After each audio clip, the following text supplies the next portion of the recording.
Namibia lies in southwest Africa. The Namib Desert stretches for almost 2,000 kilometers along the coast. To the north, the desert is crisscrossed by several dry river valleys. One of them is the Huanib Valley. It runs through the desert for several hundred kilometers and ends in the sea.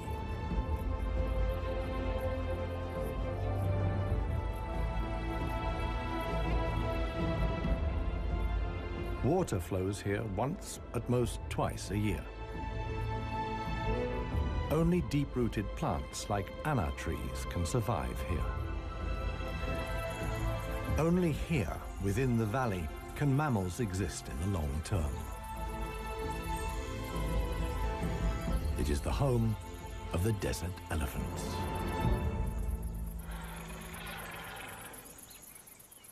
In contrast to their other African relatives, desert elephants live in particularly small family groups.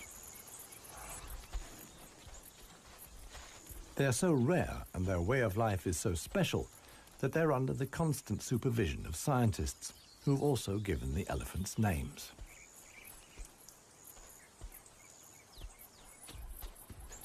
The head of this family is alpha cow Clarissa.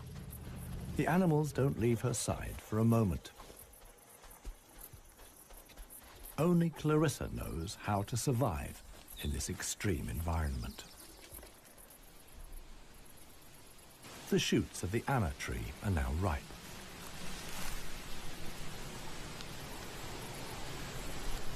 The pods contain protein-rich seeds.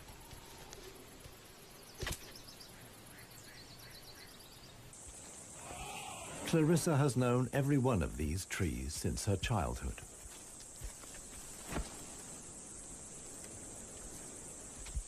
Even the youngest, Maya, tries the shoots. Here, however, experienced trunk tip control is required. It's easier for her to get the protein she needs from her mother's milk.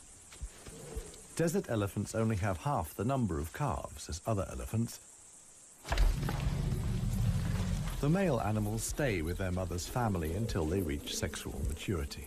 With mock fights, they prepare for life without the protection of the females.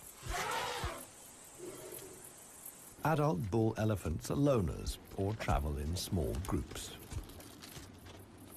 Jappy is the most skillful of them.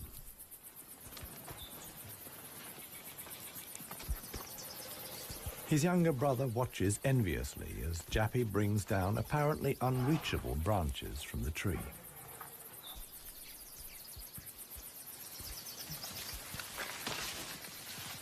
In the valley, Jappy is well known for such tricks. He learned them from his father. Friendship among bull elephants has its limits. Jappy is certainly not willing to share his branch with his younger brother.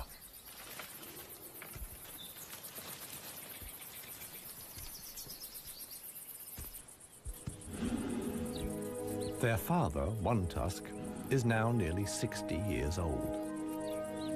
His trademark is the missing right tusk, lost long ago in a hierarchical battle. For years, he was the undisputed king of the Huanib. Now he lives in seclusion. One Tusk's legs are weak. He can no longer keep up. The aging bull is already being watched by a male jackal, which lives in the Huanib Valley with its partner. Jackals mostly hunt smaller animals, but they wouldn't turn their noses up at a dead elephant.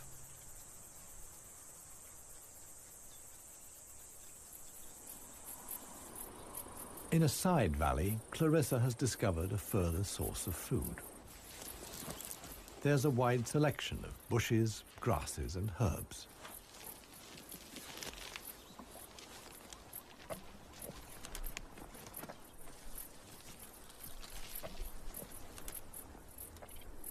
The elephants' climbing skills far surpass those of their savanna-dwelling relatives. This too is a form of adaptation to their special habitat.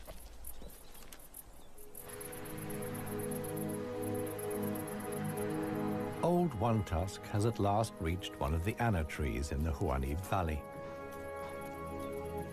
But Clarissa and co. haven't left very much for him to eat.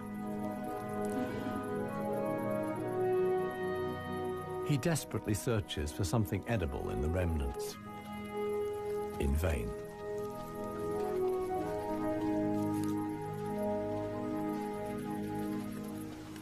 For the inhabitants of the Namib, survival is hard.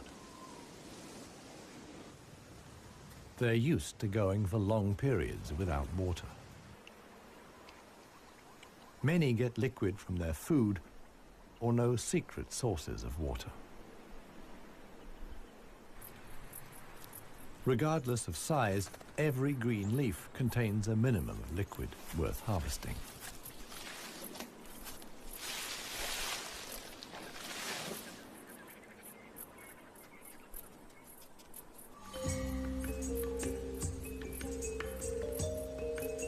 Outside the dry river valleys, there is scarcely any vegetation. Here, only extreme specialists survive. The Namib desert beetle is no bigger than a fingernail. As all animals, it depends on water for survival and has developed a special strategy.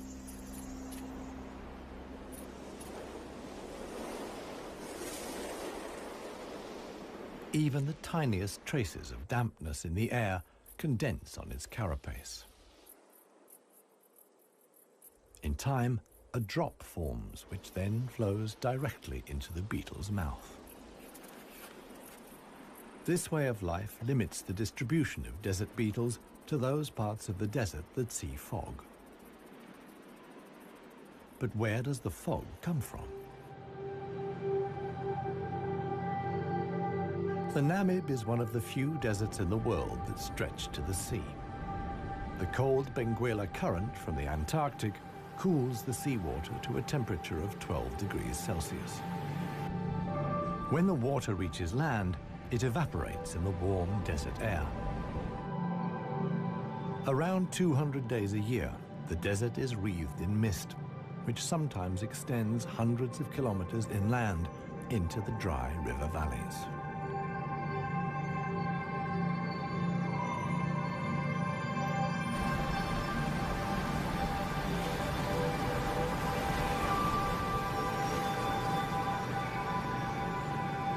The Benguela current doesn't only bring fog, it's also rich in fish. The animals that benefit most are the brown fur seals.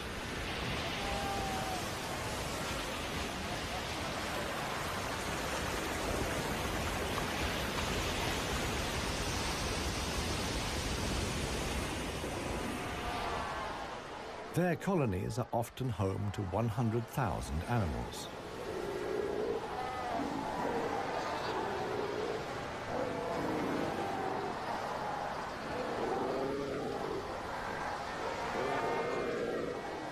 Right now, there's good reason for so many seals to congregate here. The mating season is just beginning.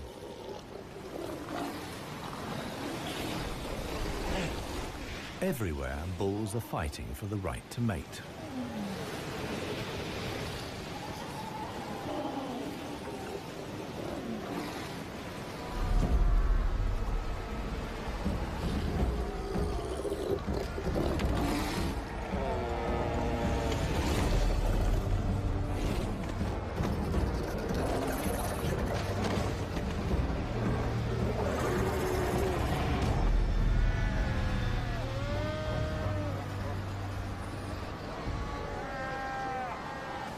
The strongest conquer a whole harem and then have their flippers full.